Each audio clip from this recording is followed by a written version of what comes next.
జగన్నాథ ఉత్సవాలతో విశాఖలో ఆధ్యాత్మిక వాతావరణం నెలకొంది. దశావతారాల్లో స్వామిని చూస్తూ కీర్తనలు, భజనలతో భక్తులు చేసే హరినామ స్మరణ విశాఖ సముద్రపు అలలతో పోటీ పడుతున్నాయి. తొలి రోజు స్వామి మత్స్యావతారంలో భక్తులకు దర్శనమిచ్చారు. దీనిపై మరింత సమాచారం మా ప్రతినిధి అనురాధ అందిస్తారు. విశాఖపట్నంలో జగన్నాథ స్వామి రథయాత్ర ఉత్సవాలు అత్యంత వైభవంగా జరుగుతున్నాయి. దేవాదాయ శాఖ ఆధ్వర్యంలో ప్రతి ఏటా కూడా ఇక్కడ చౌట్రీ దగ్గర ప్రత్యేకంగా దశావతారాల్లో జగన్నాథుడు ఇక్కడ విశాఖ ప్రజలకి మరి దర్శనమిస్తూ ఉంటారు. దీనికి సంబంధించి ఈ రోజు మనం చూసుకుంటే మత్స్యావతారంలో జగన్నాథుడు భక్తులకి దర్శనమిస్తున్నారు.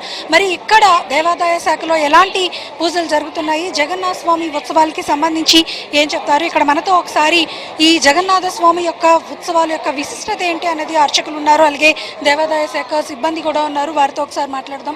స్వామి, జగన్నాథ రథ చక్రాలు కదిలాయి.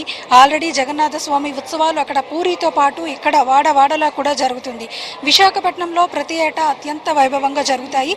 ఈ రోజు అవతారం ఏంటి, దశావతారాల యొక్క విశిష్టత? ఓం శ్రీ జగన్నాథాయ నమః. నీలాచల నివాసాయ నిత్యాయ పరమాత్మనే సుభద్రా ప్రాణనాథాయ శ్రీ జగన్నాథాయ మంగళం. ముఖ్యంగా విశాఖపట్నం టౌన్ కొత్త రోడ్లో వేయించేస్తున్నటువంటి శ్రీ జగన్నాథ స్వామి వారి దేవస్థానం ఇప్పటికీ 197 సంవత్సరముల చరిత్ర కలిగినటువంటి అతి పురాతనమైనటువంటి దేవాలయంగా ప్రసిద్ధిగాంచి ఈ రథయాత్ర మహోత్సవంలో ఎన్నో లక్షల మందికి వైకుంఠాన్ని వీడి భూలోకంలోకి వచ్చి స్వామి ఎన్నో లక్షల మందికి ఇక్కడ దర్శన భాగ్యం కల్పిస్తూ ఉన్నారు. ఇటువంటి రథయాత్ర మహోత్సవంలో అశేషంగా జనవాహిని అంతా పాల్గొని ఆ స్వామివారి ఆశీస్సులు పొంది ఎంతో ఆనందంతో పరవశించిపోతూ ఉంటారు. ముఖ్యంగా ఈ రథయాత్ర మహోత్సవం అనేది ఇంద్రజన్ మహారాజు వారికి స్వామివారు ఇచ్చినటువంటి వరం కారణంగా నీ యొక్క సన్నిధిలో నీ పేరు స్థిరస్థాయిగా ఉండేటట్టుగా నీ యొక్క మందిరంలో నేను ఉత్సవాలు జరిపించుకుంటానని చెప్పేసి స్వామివారు ఇంద్రజన్ మహారాజుకి ఇచ్చిన వరం కారణంగా ఈ ఉత్సవాలు ఇక్కడ జరుగుతూ ఉన్నాయి. మీరు ముఖ్యంగా చూసినట్లయితే ఒక జగన్నాథ స్వామికి ప్రత్యేక ఉత్సవంగా మనం చెప్పుకోవచ్చు. ఎందుకంటే 10 రోజుల పాటు వేరే యొక్క మందిరంలో ఉండి ఆయన ఉత్సవాలు ఘనంగా జరిపించుకోవడం అనేది విశేషంగా జగన్నాథ స్వామికే ఉంటుంది. అటువంటి మహోన్నతమైనటువంటి ఈ ఉత్సవాలను అందరూ తరలి వచ్చి విశేషంగా ఆశీస్సులు పొందుతూ ఉంటారు. అయితే ఈ రథం మీద ఎవరైతే దర్శనం చేసుకుంటారో వారికి పునర్జన్మ ఉండదని భక్తుల యొక్క ప్రగాఢమైనటువంటి విశ్వాసం. అందువల్ల రథం మీద కూడా అంత విశేషమైన దర్శనాలు కల్పించుకోవాలని అశేష జనవాహిని అందరూ వచ్చి దర్శనం చేసుకుంటూ ఉంటారు. అలాగే ఈ ఉత్సవాల్లో భాగంగా ఇక్కడ ఇంద్రజన్ మహారాజు యొక్క మందిరంగా పిలువబడేటువంటి తర్ణసత్ర కళ్యాణ మండపంలో జరుగుతున్నటువంటి ఉత్సవాల్లో మొదటి రోజునటువంటి ఈ రోజున మత్స్య అవతారంలో స్వామివారి దర్శనం ఇస్తూ ఉన్నారు. ఈ మత్స్య అవతారానికి స్వామి ఎన్నో సర్వాంతర్యామి స్వామి. అధర్మం ప్రబలినప్పుడు ధర్మాన్ని రక్షించడం కోసం, గో సంరక్షణ చేయడం కోసం, బ్రాహ్మణులను కాపాడటం కోసం, వేదాలను రక్షించడం కోసం స్వామివారు అవతారాలు ఇస్తూ ఉంటారు. ఆ ధర్మాన్ని కాపాడే భాగంగా స్వామివారు సోమకాసురుడు అనే రాక్షసుడు బ్రహ్మ యోగ నిద్రలోకి వెళ్ళినప్పుడు ఈ సోమకాసురుడు అనే రాక్షసుడు వేదాలను తస్కరించడానికి ఉండి ఆయన వేదాలు దొంగలించడానికి ప్రయత్నం చేస్తాడు. ఈ క్రమంలో ఋషి ఒక చిన్న చెరువులో ఆ తర్పణం చేతిలో అగ్ని వదులుతుండగా ఆ చేతిలోకి చిన్న చేప పిల్ల మత్స్యం ఇలా పడుతుంది. అయ్యో నేను ఏం అపచారం చేస్తానో ఏమిటో, ఈ జీవిని నేను ఎలా కాపాడాలనుకుని మళ్ళీ స్వామివారు చెరువులో వదులుతారు. ఆ చెరువులో వదిలిన తర్వాత ఆ చెరువు అంతా నిండిపోయినంత పెద్ద చేప అయిపోతుంది. ఇదేమిటి ఇది ఇలాగైందని మళ్ళీ చేస్తున్నప్పుడు అయ్యయ్యో ఓ ఋషి మహాత్మా నాకు ఇది నిండిపోవట్లేదు, నేను ఇక్కడ ఉండలేను, నన్ను ఎక్కడైనా విడిచిపెట్టన్నప్పుడు ఆయన ఏమో నదిలో విడిచిపెడతాడు. ఆ నది అంతా నిండిపోయి ఉంటుంది ఈ చేప. ఏమిటి ఈ విచిత్రం అని చెప్పేసి సముద్రంలో విడిచిపెట్టాడు. సముద్రం అంతా నిండిపోయి ఉంటుంది.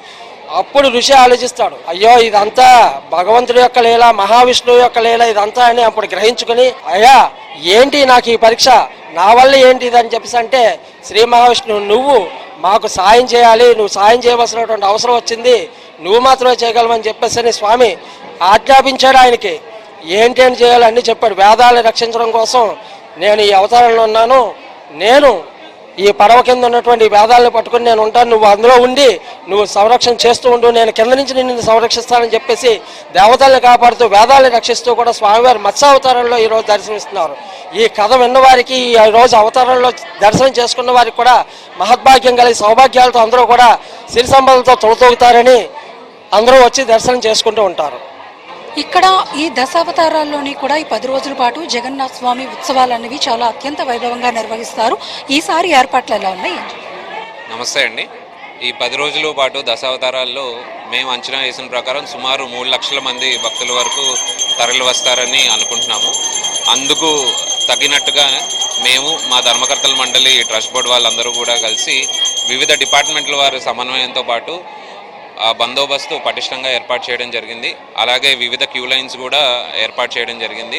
వాళ్ళకి క్యూ లైన్స్లో మంచినీటి సరఫరా అలాగే మజ్జిగ పంపిణీ కూడా చేస్తున్నామండి. ప్రతిరోజు 1000 మందికి అన్న సంతర్పణ కార్యక్రమం కూడా నిర్వహిస్తున్నాము. సాయంత్రం భక్తుల ఆహ్లాదకరానికి సాంస్కృతిక కార్యక్రమాలు కూడా ఏర్పాటు చేస్తున్నామండి. మా పోలీస్ శాఖ వారు, ట్రాఫిక్ వారు వాళ్ళందరి సహకారంతో బందోబస్తు అనేది పటిష్టంగా కూడా పెట్టడం జరిగిందండి. ఇది ఇక్కడ మొత్తానికి జగన్నాథ స్వామి ఉత్సవాలతో విశాఖపట్నం అంతా కూడా ఆధ్యాత్మిక వాతావరణం నెలకొనుంది. స్వామి హరినామ స్మరణ అనేది ఇక్కడ విశాఖ అలలతో పోటీ పడుతుంది. అంత భారీ ఎత్తున స్వామిని చూసి తరించేదానికి భక్తులంతా కూడా తరలి వస్తున్నారు. ముఖ్యంగా జగన్నాథ స్వామిని ఏ రూపంలో చూసినా, ఏ స్మరణతో తరించినా కూడా భక్తులకి ఎంతో పుణ్యఫలం లభిస్తుందని భావిస్తారు. అలాగే స్వామిని రథంలో దర్శిస్తే గనుక మరుజన్మ ఉండదు అనేది ప్రతీతి. అందుకనే ఈ జగన్నాథ స్వామి రథయాత్ర ఉత్సవాల్ని భక్తులందరూ కూడా ఎంతో అత్యంత వైభవంగా పూరీ క్షేత్రంలో ఏ మాదిరిగా జరుగుతాయో అదే విధంగా విశాఖపట్నంలో కూడా ఈ పురవీధుల్లో జగన్నాథుని రథ చక్రాలు అనేవి కదిలాయి. ఈరోజు ఇక్కడ స్వామి ఈరోజు తొలి రోజు మత్స్య అవతారంలో స్వామి భక్తులకి దర్శనమిస్తున్నారు. ఈ 10 రోజులు కూడా దశావతారాల్లో స్వామి భక్తులకి దర్శనమిచ్చిన తర్వాత అనంతరం మళ్ళీ తిరిగి రథయాత్ర ముగింపు ఉత్సవాల్ని కూడా చేస్తారు. ఇది ఇక్కడ జగన్నాథ స్వామి రథయాత్ర ఉత్సవాలకి సంబంధించిన విశేషాలు. వీడియో జర్నలిస్ట్ ధనుష్తో అనురాధ, HM టీవీ, విశాఖపట్నం.